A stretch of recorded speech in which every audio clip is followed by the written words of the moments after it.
Dukkha pamucantu sabisata bhavantu sukhitata. Semoga semua makhluk bebas dari derita, semoga semua makhluk berbahagia. Bawana selesai. Sadu, sadu. MC silahkan untuk memohon permohonan di sarana permohonan Dhamma Desana.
Namo tassa bhagavato arahato sama sambuddhassa.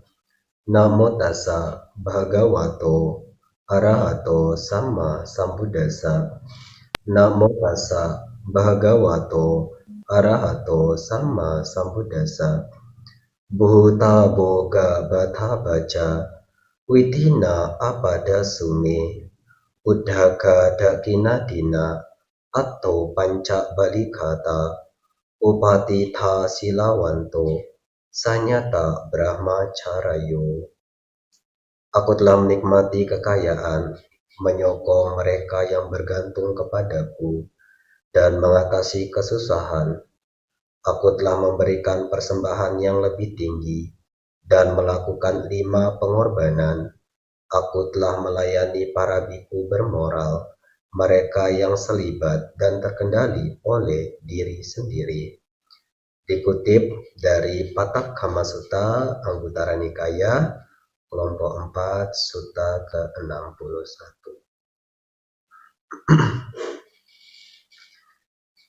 Ya, pertama-tama yang sama-sama kita muliakan, Yang Mulia Bante Sukito Mahatera, yang saya hormati pimpinan Puja Bakti, ya, pembawa acara, para Ramani Pandita, para upasaka-upasika sekalian, singkatnya Bapak Ibu serta saudara-saudari sekalian yang berbahagia, terpujilah Sang Buddha, Namo Buddhaya. Ya, berbahagia sekali. Pertamanya ya bagi saya pribadi bisa berbagi dhamma dengan Bapak Ibu, saudara-saudari sekalian. Ya, kendati pun jelas ya. Cek, sudah jelas. Ada suaranya sudah jelas. Sudah Bante, sudah sangat jelas dari sini. Ya, sudah sangat jelas Bante. Ya, kendati pun kita belum berjumpa secara nyata, secara langsung, paling tidak melalui Dhamma Desana online pada kesempatan malam ini kita bisa bersua ya, meskipun baru melalui dunia maya. Ya, semoga ada kebajikan, ada kesempatan, ada waktu yang mendukung bisa berjumpa secara langsung dengan Bapak Ibu serta saudara-saudari sekalian yang ada di Blitar dan Tulung Agung ya. Nah, pada kesempatan malam hari ini ya saya mencoba berbagi dhamma tentang Patak Kama Sutta. Saya kutip di bagian awal. Nah, sutta ini berisi tentang perbuatan yang layak. Nah, tetapi di dalam Patak Kama Sutta ini ada beberapa poin penting yang terkandung di dalam sutta tersebut.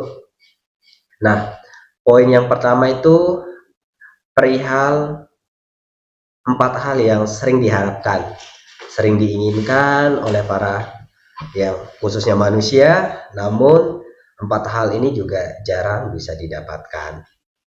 Nah, yang pertama, ya semua orang secara alami, secara naluriah pasti mendapatkan kekayaan, kaya secara materi.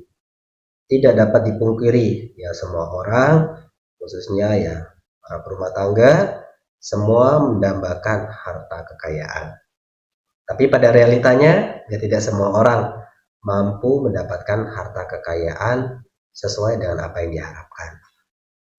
Nah, jadi berpikir tentang harta kekayaan, nah tentu jikalau kita menginginkan mau dan bisa berbuat baik lebih banyak, harta kekayaan secara materi ini harus kita miliki.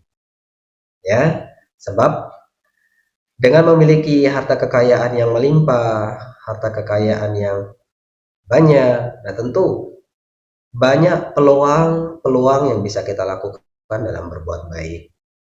Tidak hanya berbuat baik untuk menyokong pembuatan wihara-wihara, pembuatan putih para biku, tetapi juga kita bisa bergerak dalam bidang pendidikan yang menyokong kesuksesan pembelajaran ya anak-anak di daerah-daerah, bahkan ya khususnya di Jawa Timur sendiri kan ada Sekolah Tinggi Agama Buddha Katara Jasa. Nah, Bapak Ibu yang memiliki harta kekayaan yang lebih, nggak bisa menyisihkan. Nah, ketika seorang sudah berpikir, oh, semoga saya menjadi kaya raya untuk bisa banyak berbuat baik. Nah, paling tidak yang sudah kaya, yang sudah memiliki harta yang lebih, bisa menyisihkan apa yang dimiliki untuk menyokong, menyukseskan pendidikan. Nah, kalau dalam Manggala Sutta disebutkan bahu saca. Memiliki pengetahuan luas itu adalah berkah utama. Nah, para samanera, ada juga Tasilani ini di Wihara Bodhi Amatanya. Nah, mereka adalah orang-orang yang sedang belajar. Nah, mereka berupaya untuk mendapatkan pengetahuan yang luas untuk memperoleh berkah. Nah, hal itu bisa terjadi, hal itu terrealisasi tidak lepas dari sokongan, dukungan para umat. Nah, tentu harapan yang utama yang dalam Tata Kama Sutta ini hal yang wajar. Semua orang pasti mendambakan, menginginkan harta kekayaan. Namun tidak semua orang mampu mendapatkan hal tersebut. Tentu ada alasan-alasannya. Apakah keterbatasan karena fisik, atau keterbatasan dari lingkungan dan sebagainya. Ya syukur-syukur sudah terlahir dari keluarga yang kaya raya. Nah, lalu ada harapan yang kedua, yaitu setelah seseorang misalnya sudah kaya, mendapatkan kekayaan, tetapi tidak cukup di situ. Yang namanya manusia juga ya sulit untuk terpuaskan. Nah, sehingga tidak jarang banyak seseorang ketika sudah kaya mencari ketenaran, ya, ingin terkenal, ingin termasyhur. Nah, maka Bapak Ibu, saudara-saudara sekalian, tidak perlu heran ya banyak yang mau menjadi penjabat, banyak yang mau menjadi kepala-kepala daerah. Nah, itu tidak menutup kemungkinan bahwa ada harapan, keinginan agar dia dikenal banyak oleh kalangan ya, oleh khalayak banyak. Maka tidak sedikit orang kan yang mengocek receh, banyak uang yang dikeluarkan itu untuk menarget keinginannya yang kedua. Bagaimana agar dia bisa terkenal? Bagaimana agar dia mampu dikenal oleh banyak orang? Sehingga salah satu caranya ya mencalonkan diri sebagai kepala daerah, sebagai anggota DPR dan sebagainya.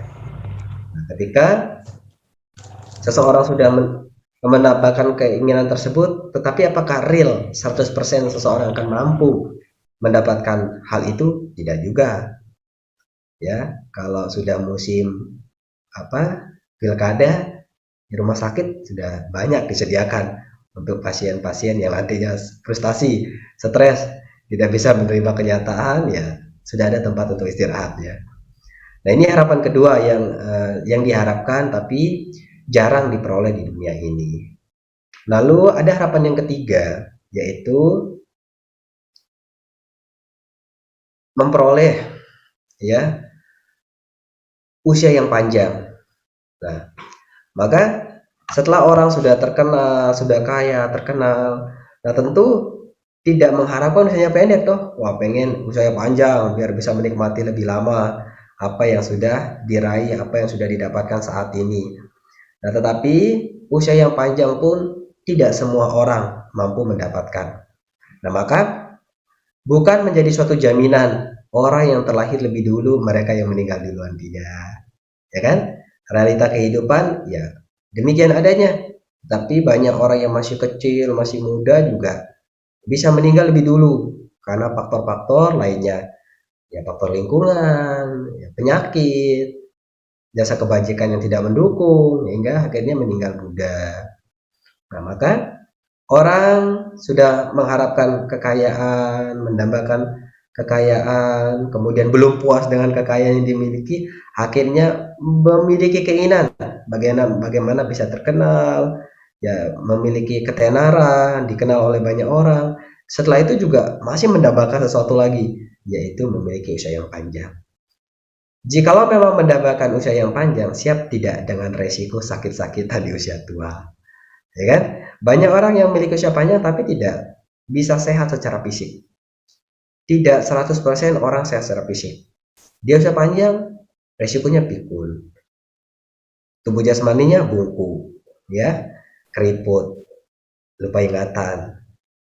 Nah, maka itu adalah resiko dari usia tua.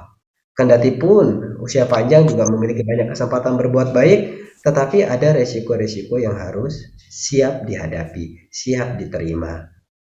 Nah, maka dalam hal ini ya harapan-harapan ya semoga usia panjang memang hal yang lumrah, tetapi ya tidak semua orang mampu mendapatkan kesempatan itu, memiliki usia yang panjang. Nah, maka bagi kita anak-anak yang masih memiliki orang tua, tidak selamanya kita bisa bersama dengan orang tua kita. Nah, belum tentu mereka orang tua kita memiliki usia yang panjang. Maka seringkali saya mengingatkan bagi teman-teman, saudara yang seringkali berada di luar kota, sesekali pulanglah. Kita pulang itu bukan perihal suatu rumah yang kita datangi, tetapi ada orang-orang yang berjasa dalam kehidupan kita. Ada ayah, ada ibu.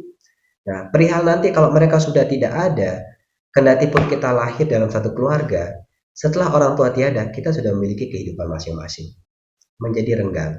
Ya, karena sudah merasa bahwa ya kita sudah memiliki kehidupan sendiri-sendiri.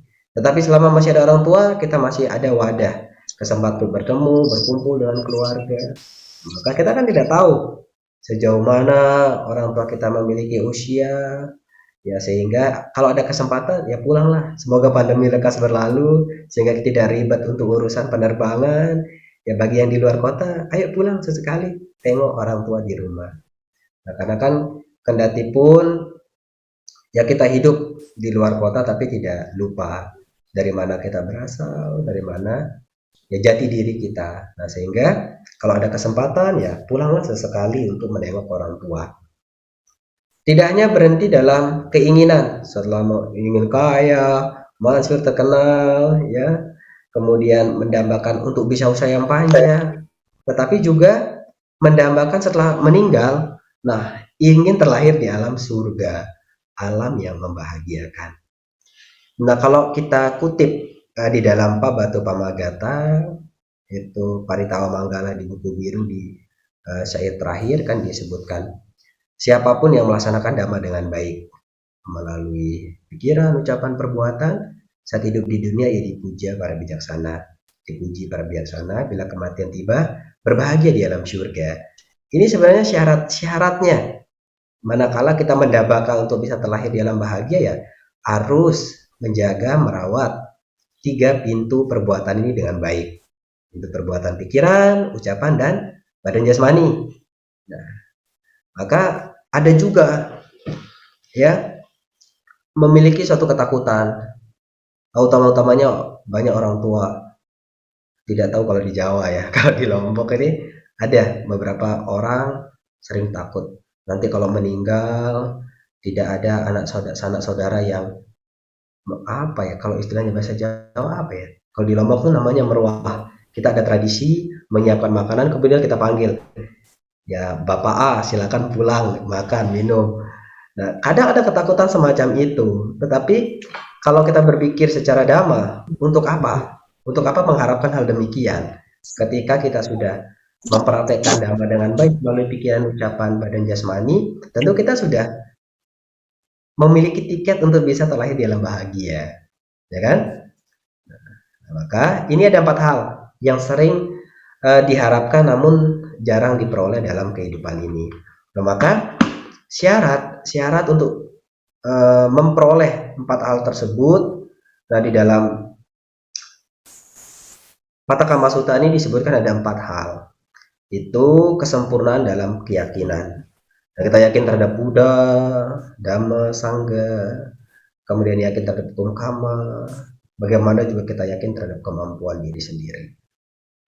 Ya, Sang Buddha adalah sosok guru yang sempurna, yang mengetahui segala bentuk-bentukan yang ada di kehidupan ini. Nah, bahkan Sang Buddha sendiri di dalam dhamanya, kita yakin terhadap dhamma, Sang Buddha pun mengarahkan ada 4 hal yang membuat seseorang mampu memperoleh harta kekayaan. Hal ini disampaikan, hal ini diutarakan oleh Sang Buddha ketika dhamma ini dipraktekkan, nah maka akan memperoleh ya kekayaan, kemasyhuran, yaitu hal ini disampaikan kepada seorang pemuda bernama Digajanu. Nah, tapi kalau dalam Pataka Kama Sutta ini Sang Buddha sebenarnya menyampaikan kepada Anathapindika. Nah, jika kita mendapatkan kekayaan, itu sebenarnya bisa mempraktekkan 4 hal. Nah, di sini disebutkan mana sampada. Jadi kita harus bekerja keras. Tidak ada kekayaan yang datang ucuk-ucuk, datang begitu saja. Seperti yang baru-baru ini banyak terdengar ada celotehan anak-anak atau nggak tahu orang dewasa mengatakan langit, wah bisa tidak turunkan uang, bisa jadi kaya raya. Atau tidak demikian. Bahkan permainan anak kecil dulu, saya juga masa-masa saya begitu melihat pesawat terbang, kita panggilnya malah kapal jatuhkan uang, ya nggak mungkin lah, orang mana dengar ya. Jadi kita harus bekerja keras, berdoa saja tidak cukup. Aduh, semoga saya kaya raya, harta melimpah. Tentu doa yang baik, doa yang nyata adalah kerja yang nyata, berusaha. Nah, dalam memiliki usaha keras juga kita harus melihat peluang. Kira-kira apa yang bisa kita lakukan dalam lingkungan saya? Tinggal di tempat seperti ini, kita harus bisa membaca kondisi, ya. Nah, sehingga dengan usaha keras, kerja keras ya tentu hasil tidak akan mengkhianati proses yang sudah dilakukan. Kita sudah bekerja keras dengan sungguh-sungguh, nah tentu akan memperoleh hasil yang maksimal. Nah, setelah mendapatkan apa yang diinginkan, kita udah bekerja keras nih, bekerja terus dapat upah tuh, ada gaji, ada pendapatan dari berkebun, beternak, atau memiliki usaha toko segala macam. Upayakan apa yang dimiliki itu bisa disimpan dengan baik. Ini araka sampada. Ya, jadi menyimpan dengan baik apa yang sudah didapatkan. Bisa simpan di bank, bisa disimpan di rumah dalam kebutuhan mendadak, kebutuhan jangka panjang, atau juga dibagi untuk hal-hal yang lain, kegiatan-kegiatan sosial dan sebagainya. Nah, lalu yang ketiga